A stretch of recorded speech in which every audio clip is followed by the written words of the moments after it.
Yes, they can. But read that title again. It's not, can a video game make you cry, but rather, can the mechanics of the game itself, how you physically interact with the inputs of the game, elicit an emotional response, or even bring you to tears? My answer to that is yes. Otherwise, why would you be watching this video? But how does that work?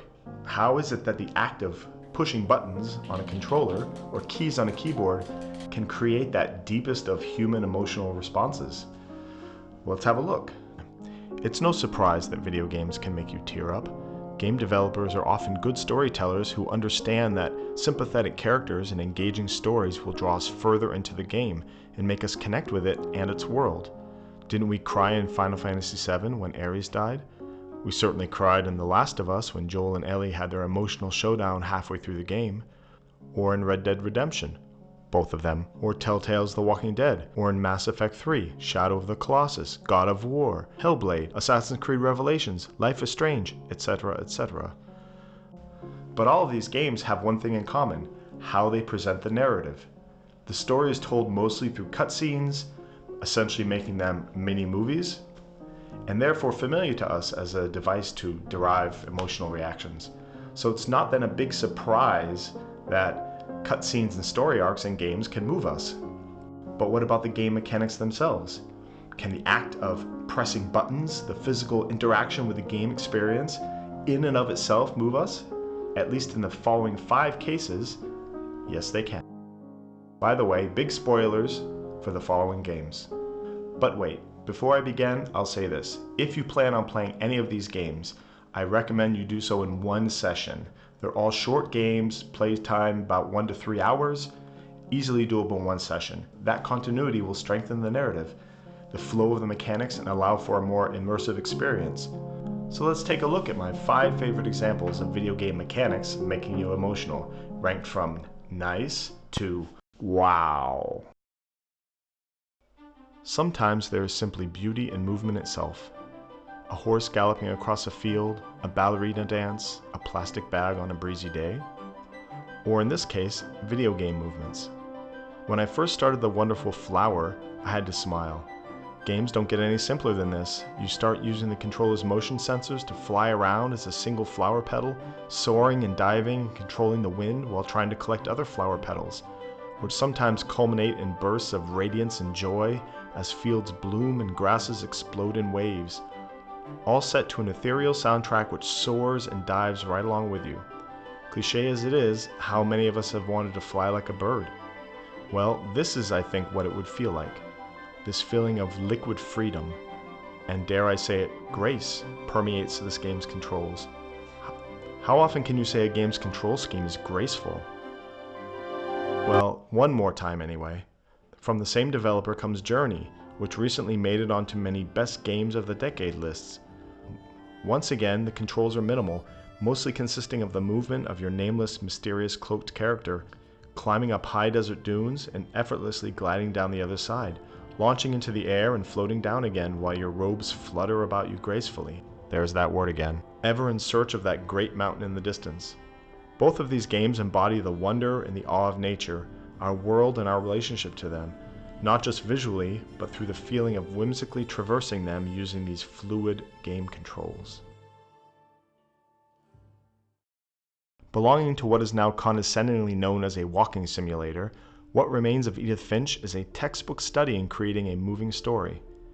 In this series of vignettes functioning as mini-games, you control not only your character, a young woman revisiting her childhood house full of tragedy and sadness, but also several generations of family members who met an early demise due to the family curse. The mood is somber and reflective, the house feels authentic and lived in, but what's special about this game is how the mechanics play into the stories being told, and how you as the player either discover these deaths or even have a direct role in them. In one early tale, a young girl who, after eating poisonous berries, hallucinates that she becomes various animals, crawling through tree branches as a cat, gliding through the air as an owl, or hunting a sea lion as a shark, but finally succumbs to the sickness. In another story, you push a boy higher and higher on a swing overlooking a seaside cliff until it's too late. or even playing as an infant who drowns in the bathtub. What the But the one short story that moved me the most was that of her brother Louis, suffering from depression and aimlessness, who gets a job at a cannery. In this minigame, you have to navigate a representation of Louis's ever-diverging mind, controlling the fishhead guillotine while simultaneously steering the character and the ever-increasing fantasies in his head. This mechanical belly-rubbing head-patting movement, combined with a voiceover that you're trying to pay attention to as well, puts you directly in the headspace of someone constantly torn between the real world and the world in their own mind into which they flee. As you can probably guess, it doesn't end well, but What Remains of Edith Finch is a superb example of interactive storytelling in video games, and I can't recommend it enough. You know what makes me happiest in games? Discovery. The feeling of finding something, of finding out something, of revealing a secret or putting two and two together, or sometimes simply figuring out how a game works.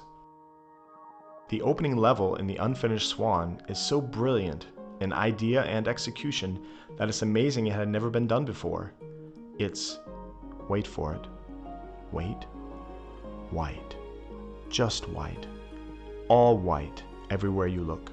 After mashing a few buttons, you'll throw a ball of black paint. Okay, you throw another one, and then another, and what is that? A few more splats? Is that the outline of a wall? Is that a fence? A statue? Slowly but surely you reveal the world around you and discover your path through it. But throw too much black paint and the outlines of your environment start to meld together again. Don't throw too much, just enough to guide you. While the latter stages can't quite hold up to that first revelation, there is such a playfulness here told through the game mechanics, which melds perfectly with the story of a young orphan who dives into his favorite unfinished painting of his deceased mother. What's with all the tragic kids in these games? The emotional payoff in the end is well worth it on its own, but combined with the game's brilliant take on Jackson Pollock, it makes for a truly special experience in gaming mechanics. For my money, the best use ever of gaming mechanics bringing out a deep emotional response in us is in Brothers, A Tale of Two Sons, created by film director turned game developer Joseph Fares, who also went on to make the excellent A Way Out. In the story, you control two brothers, around 10 and 15 years old, as they make their way to find a cure for their dying father. The younger brother had already witnessed the drowning of his mother, so the story is already off to a rocky start. The catch here is that each brother uses one analog stick and one trigger on each side of the controller. You must really use a controller to get the effect. It's often brain-melting trying to navigate them at the same time, especially when they cross over one another, but over the course of the 3 or so hours, your mind slowly adapts to the control scheme and you start moving both brothers as one, solving puzzles and light platforming challenges.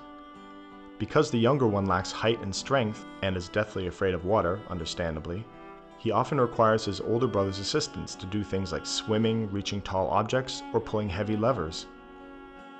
But it's at the end of the game where the real sad magic happens. After a confrontation with a love interest turned worst nightmare, the older brother is mortally wounded and his younger companion can't get to him in time with help.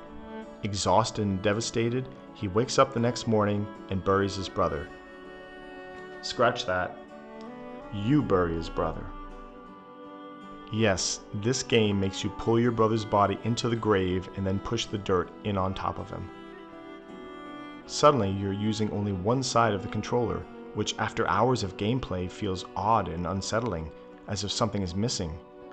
But the standout moment for me, and maybe the standout moment in all of gaming for this kind of thing, is when upon returning home on a stormy night, Son's big brother, he can't make the final swim. As I pushed the stick forward, he simply refused to enter the water, shaking his head. I tried everything for a few minutes. Had I missed another path, or did I not find a boat in the area? Then, almost instinctively, I used the other side of the controller, pressing the trigger once used to control his older brother. Suddenly, our little hero goes forward into the water and starts to swim, as if his brother's spirit had given him strength and courage. The one remaining son had become whole and brave, right in your hands. It's a brilliant moment in gaming I'll never forget. All of these games are really worth playing, and some are among my favorites, but I'm sure over the years I've missed some really good innovative game mechanics. So if you have an example, please leave it in the comments below. Happy hunting!